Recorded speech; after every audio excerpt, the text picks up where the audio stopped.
Alright, and we are back for round 2 of the Brisbane Modern Circuit Finals. Coming up this round, we will have Boyb Pepsicola on the left on Affinity, and we'll have David Mines on the right playing Jund. The man who needs no introduction, but we'll give him one anyway. Yeah, that's what we do. And we've got Jared and Chris here again. So let's get started. We don't think we've had the die roll for first yet. Stop dropping your cards, Boyd. Or more importantly, I guess, stop dropping your cards. Well, yeah, so Boyd is actually playing my deck at the moment with a couple of slight alterations. Even looks like me on camera, come to think of it. It's those amazingly well-groomed beards. So, it's an incredible beard. It's a 9. I can't see what Mines roll, but it looks like Boyd might be on the play there with a roll of a 9. It's a good guess. It's probably what you want when you're playing Affinity. So, Jared, you want to talk us through how the Affinity deck functions a little bit, since you're an experienced man with this deck? Well, yeah, so the Affinity deck does everything it can to sort of vomit its hand onto the table first turn, and then just play a very, very hard, aggressive strategy with it to hopefully outspeed the opponent. It does suffer a little bit in the longer games in Game 1, but it is considered one of the better Game 1 decks in Modern at this point. Yeah, you'll see a lot of Modern decks have a ton of sideboard hate to try to bring in against Affinity. Yeah, the biggest weakness of Affinity, yeah, that's Memnite. This is a good example of it here. Mountain into Memnite into Springleaf Drum, which makes mana, gives you a Volt Scourge for 1 mana and 2 life. Yeah. 3 spells resolve turn 1 is pretty normal for Affinity, if not more than that. But the biggest Affinity weakness really in Modern is that it is very, very easy to hate out. Yeah, you will find a lot of people bringing in like multiple Stony Silences. We saw Destructive Revelry, Stony Silence in the last round, both of which hate on Affinity. Katakis. Kataki's disgusting, yep. Yeah, because that's a sacrifice, not a destruction effect. Yeah, exactly. And not only that, but because it's a trigger that's on the Affinity player to remember. And we're played at competitive rel here, so if the Affinity player draws for turn, they miss it and they lose all their artifacts straight up. And that's killing Volt Scourge straight away, because Minesy knows this deck very well. Kill the Volt Scourge, stop the life gain. Not only that, but do it in response to the Ravager, so there's no ability to That's very sack true it. as well. He responded to the Arcbound Ravager, so Ravager can't just respond to the Bolt by getting even more value just by sacrificing Volt Scourge. Yeah, that Ravager's going to be really important in this matchup, I think, to blank a lot of the removal. And that Goif's already a 3-4, that's horrible. Yep. But it will get Galv Blasted here at this point. Yeah. They both know the opponent's deck very, very well. Because Boyd's been playing for long enough, and he knows the Jund matchup, and he plays Affinity, mostly my Affinity deck, quite a lot. Yep. He's actually got my Moto Affinity deck as well at the moment on his account. Wow, so he's going deep on the practice end? Well, at this point in time, he had 2 Affinity decks borrowed off me. He's given the other one, and Lily. Ooh. Lily will tick down, surely. Tick down, sack the Memnite, and be done with it. Yeah, he's looking pretty happy about that. Yeah, I don't think Boyd really has anything he can do here. Not much. Given that it's not targeted removal, if he sacks the Memnite, he's just shooting himself in the foot. Yep. There we go. Memnite's gone. But he's got nothing to protect the Lily at this point, so the Ravager should just come in and kill Lily.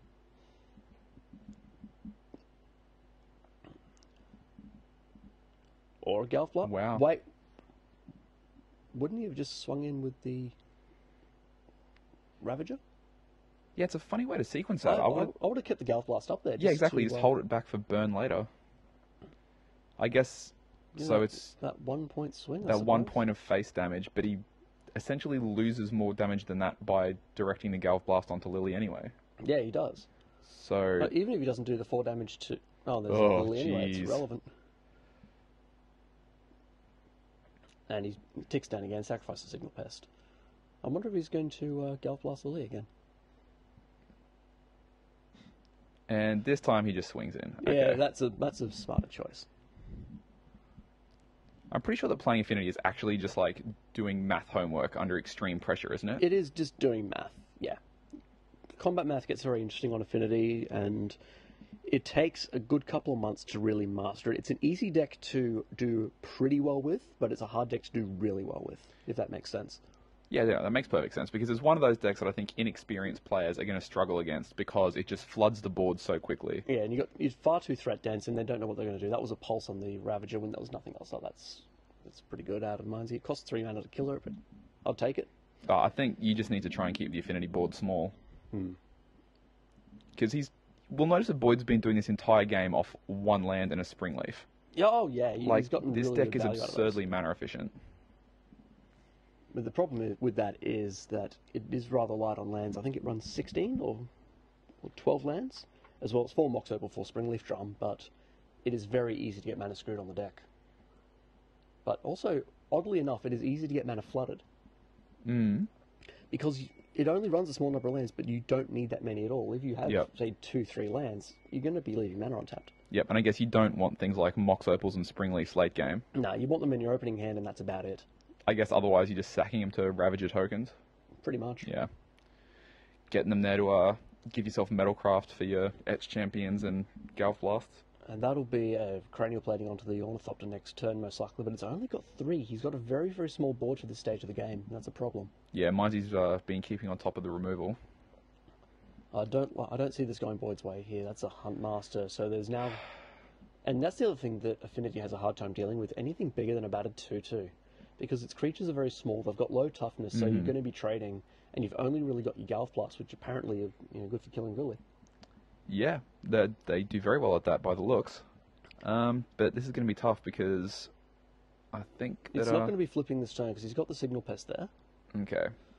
And that he's going to come in for 4 in the air, but he's immediately taking 4 in the backswing.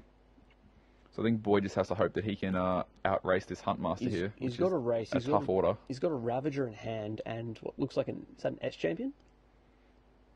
He's flicking his cards too fast. Yeah, Boyd's a classic Kibble Shuffler. Yeah, don't bend my cards, you bastard. I'm going to go check my cards out after this too, just to make sure he hasn't munted them.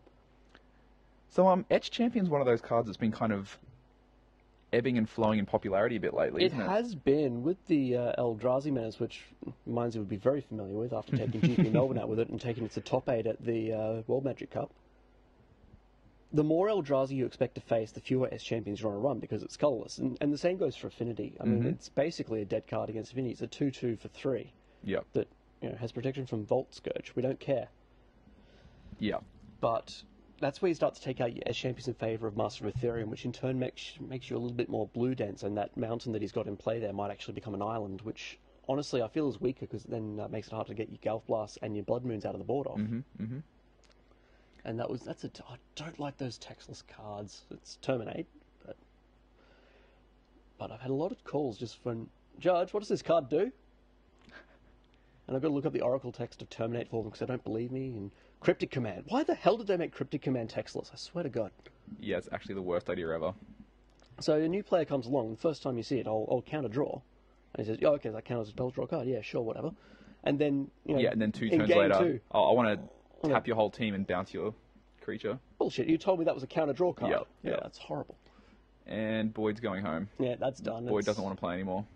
Sideboards. What have we got? I can see he's changed my sideboard.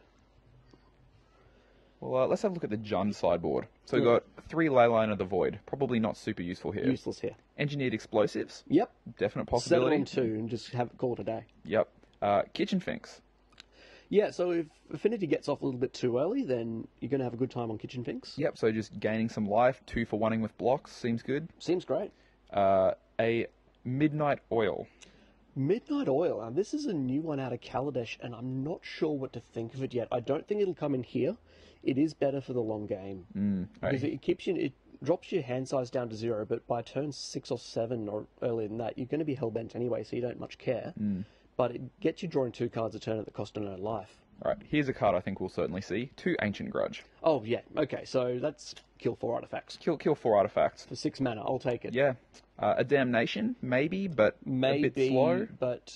or even by that time, I guess Jund has its own board and doesn't necessarily want to wipe. By the time you want to be casting Damnation as well, you've probably got your own board, so it'll only really get you there if you're already on the back foot. Yep. It's Jund against Affinity on the play, game 2. He's not going to be on the back foot. 2 Fulminator Mages. On the draw, sorry, of course, he won that first game. 2 Fulminator Mages. Yeah, maybe. Yeah, I think it's a yeah, maybe. He's got 8 Boyd's got 8 man lands in his deck. I can see a use for the Fulminator Mages, I suppose. 2 Collective Brutality. Is he running those in the board as well? Yeah, he's got 2 in the board. Okay. Yeah, Collective Brutality is a very interesting card. I've yet to try it myself in Jund, but what options you got there that's good? You can I guess neg 2. Neg 2, the creature is great. Draining for 2 is pretty good if Boyd gets a good aggressive start. Thought seizing out the instant or sorcery, not so great. Maybe, Is there yeah. a fourth mode on that? I can't remember. Probably. I'm sure it's one of those stupid cards like Cryptic that has too many modes. Yeah, pretty much. What else have we got? And then we've got a Liliana, the Last Hope. Definitely coming in there. The neg 2, neg 1. Boyd's got a lot of X1 creatures. And you can just switch them off. So an early game Ravager, the Memnite, the Signal Pest, all of that. Yep. You can start pinging creatures down, or even if it's just forcing sacks to the Ravager, you're taking the initiative off Boyd and you're minimising his options. And I think one we'll certainly see is an Anger of the Gods. Yeah, Anger of the Gods is definitely coming in on this one. Again, a lot of low toughness creatures. It's a board wipe. Yep, essentially, and anything that dies just is gone. Not that Boyd's exiled, graveyard will matter that much. He's not pulling anything in. So what's Boyd bringing in on this one? Spell Pierce I can't see being too great. Chalice of the Void, probably not. I don't think so. I think Jun's CMCs are too spread out. They're very spread out, and they're the same ones as Affinity, so he's really shooting himself in the foot there. Yep. Dispatch, absolutely. Yeah, Dispatch seems really good for getting rid of those Goyf. those big board contesters. Kills Boyd. Kills Boyd. Kills Goyf dead. Blood Moon, absolutely. 10 out of 10 windmill slam those Blood Moons. Yeah. So Jund is only typically running 2 to 3 basics. Yeah, it's a very colour greedy deck. Needs a lot of double blacks or open to black green. It is a red deck, absolutely, and I have won a game before because the Blood Moon turned on Anger of the Gods, but that's a fringe case and you don't want to rely on that. No, It was Boyd with that can of Coke. That can of Coke was sitting on the table for the rest of the day. I actually took a sip out of the wrong can when I was sitting there watching the top 8 and it was horrible. It's flat as hell. That's awful. Yeah, so what else we got here? Wear Tear, not really. I can't see it being great. Etch Champion will definitely come in there for the Goyfs and the Huntmasters that we saw there. Graph Diggers? I don't think so. I don't see it happening, no. There's no reason at all to bring that in. Spellskite maybe? Shuts down a bit of the removal, but it's not great. I don't know. Get rid of an Abrupt Decay, which sometimes that's all you really need to do. But yeah, I mean, it blanks bolts. It does. And then a Gira Ether Grid. I personally wouldn't. I don't think so. You want Ether Grid against the control matchups, not necessarily against the mid-range. I wouldn't bring in the Ether Grid personally. Okay. So... Looks like we're good to go again. So, he's having a bit of a think about that one. Well, you do. This is a deck where you really, really need to get good at sequencing your turn 1 plays. Yeah, and games are won and lost on that opening hand, especially for Affinity and any of the fast aggro decks. Yeah, definitely. I think Minesy's just saying, do I have lands, do I have removal? And Boyd doesn't like it. He's not too happy with that. And neither is Minesy. Well, I guess if you see Affinity mulligan, you can be a lot more willing to say, well, I'm gonna throw back a hand and just get one that is just removal deck. With the Bobs as well, John Mulligan's a lot better than Affinity, and I don't want to call this too early, but David, I'm the captain now. Mines. I think he's going to get there. He's up a game. He's on a deck which is already a favourable matchup against Affinity. This is a man who knows his way around the game of Magic the Gathering. Are you saying that the national champion knows how to play Magic? I have witnessed him play Magic well before. And I don't want to say anything bad about Boyd, but he's a huge jerk and should lose. Yeah, pretty much. Look at that face. I'm going to edit that out and replace it with me saying something pleasant about him, I promise.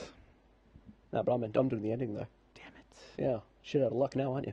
Alright, my eternal hatred for Boyd will now be recorded on the internet. Fantastic. Alright, let's go for 6. So they've decided not to draw the game and deal back to 7. Which I can only see working in David's favour. What do we got here? He's got a land, he's got some spells. I don't see a 0-drop in Boyd's hand there. But we are looking... Oh, he's keeping it. He's got a Blink Moth on the top. That seems good enough. He's going to keep it. Oh, he's got the Mox Opal as well. Okay. Yeah, this is a definite keep. If he's got... Gets a Scourge. If he's got a 0-drop, that he does not have the 0-drop, that's unfortunate. Yeah, just one more artifact there would have made that hand pretty out of control. Because then he's also got the Spring Leaf, which then goes into something else. That would have been fantastic with just a 0-drop, a Memnite or an Ornithopter. Yep. What's he got in hand there? Is that Steel Overseer, Cranial Plating, yeah. and a Spring Leaf. But no, he's just going to go straight going to out. stick it and start gaining a whole bunch of life? He's going to hit for 4 here. And gain 4. And he's trying to find the 4 on a D20 because he's doing the lovely thing for us here when we're doing the commentary. We've got little dice under the big blue bar you're seeing. Gotta hope it's blue now that I've said that. It's fine, just tell them they're colourblind. Yep, sweet. You're colourblind, guys. Alright, so Boyb's thinking a little bit. No, Yep, there's one of those ancient grudges. Oh, no doubt we'll see another one of those soon. So he still hits for 1 though. Yeah, you got to get rid of those cranials because they get out of control really quickly. Do you think you would have been better off than hitting the Volt Scourge this turn and then next turn just flashing it back to hit the cranial plating? It only saves you a point of life, but it's what you're going to do anyway, most likely. True. No, that Steel Overseer is a bigger threat than the Volt Scourge. Surprisingly, looks like Minesy made a better play than either of us. Yeah, seems good. I'd believe him. And there's that Liliana we're talking about. That's going to kill the Steel Overseer straight up. And that's a plus ability as well. That's disgusting. Yeah, wow. It's incredible. But yeah, killing that Overseer is a big deal because otherwise... He's going to get the Galv Blast off, though. Yeah, because that Overseer very quickly is going to take over the game otherwise. Mind you, so is that Liliana. Good point. But they're both gone, so let's actually try again and have a game of Magic. He's going to come in for 1, 2... the Volt Scourge and the Blink Moth. Yep, and he knows that he's free from the Ancient Grudge at least because he's tapped out. No, he's not. Minesy was. Oh, yeah. But you see, at the beginning of your turn, you get to untap. Oh, right. Shit, that's what I've been doing wrong. It's a turn-based action. Wow.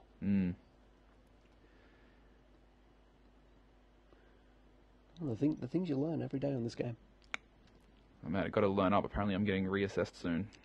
Yeah, I don't know what's going on with that. Yeah, I'm horrified. I need to try to remember the rules to this Brewer, game. if you're watching this, can you send us details about the reassessment? Or just tick us off, that's fine too. Sweet, that sounds good. Yours are going to be easier than mine. So he did bring the Fulminators in, and it makes sense with that Blink Moth on the table. Yep, 20/20 hindsight.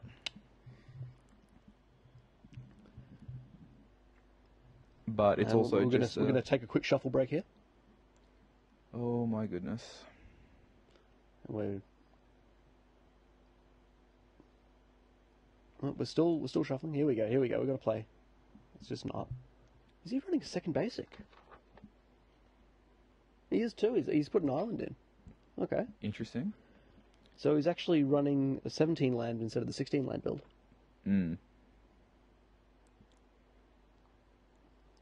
He's of course mismatched them. He's got either a Zendikar or a Battle of Zendikar Island and an Unhinged Mountain.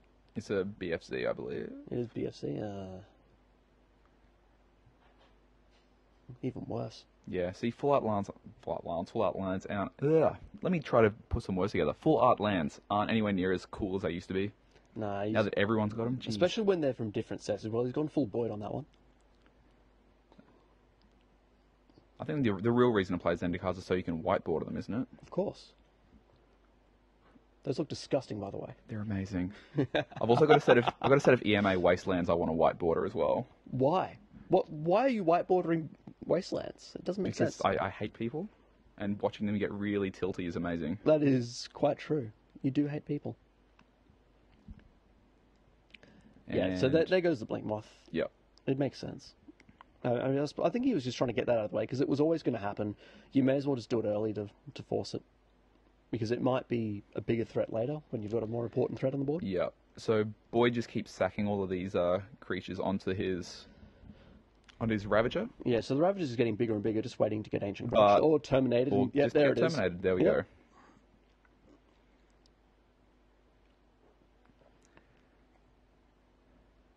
So yeah, now Boyd is out of gas, and he's not playing the Thoughtcast version of this deck, is he? No, he's not. No, so Thoughtcast has really gone out of vogue a little bit recently, because all it is it replaces itself and draws you another card for a blue mana. By getting rid of it, you're slowing yourself down very slightly, but you're packing more gas into the deck, and you're reducing your reliance on blue mana, which lets you replace your one basic island, which used to be the normal, with a basic mountain, and in this case also a basic island, but it lets you just be a little bit more red-focused, and it lets you get your fourth Galv Blast in there. It lets you bring in things like Blood Moon in the sideboard, and Whip Flare as well, so yeah, it's just a little bit more consistent for the cost of a tiny bit of card advantage. Fair enough. But it does mean that Boyd is just purely on top decks for the rest of the game now. Yeah, pretty much. There's And nothing. There's no other card draw on the deck. That's not going to work well for him now that Now, the Jund deck has a huge board there is established. an enormous Goyf on there. I can see artifact creature, instant sorcery, planeswalker, land. It's at least a 6/7, and is that 2 of them? What's that card under all that glare? Yeah, is it another Goyf and then a Skoos? I think it. Yeah, that's a Skoos and Skoos and Goyf. And an Inquisition in to get rid of the Blood Moon. Yeah, Wow. this game's basically over at this point. Yeah, I think Minesy is just going to be drawing too much removal, and anything that's not removal is basically going to be a threat. Yeah, and chumping there.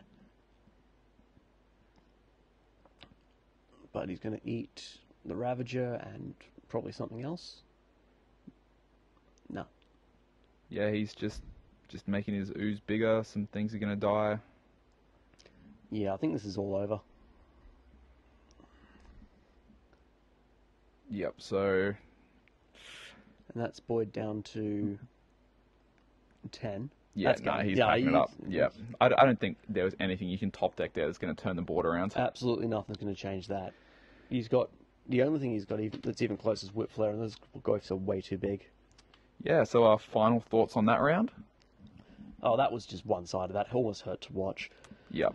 Affinity. I mean, Jund has a very good game 1 against Affinity, and that's not a good thing, because Affinity needs to win that game 1 to get anywhere in the match. It's too easily headed out, especially by, oddly enough, green, black, and red. Yep, pretty much. Yeah, well, I mean, Jund is just removal and, like, really efficient creatures like Goyf and Skoos. It's exactly what you want to have against Affinity. Just tons of ways to keep removing their creatures and keep their threats down. Yeah, no, I think that's basically it from us. We'll see you guys in round 3. All right, laters.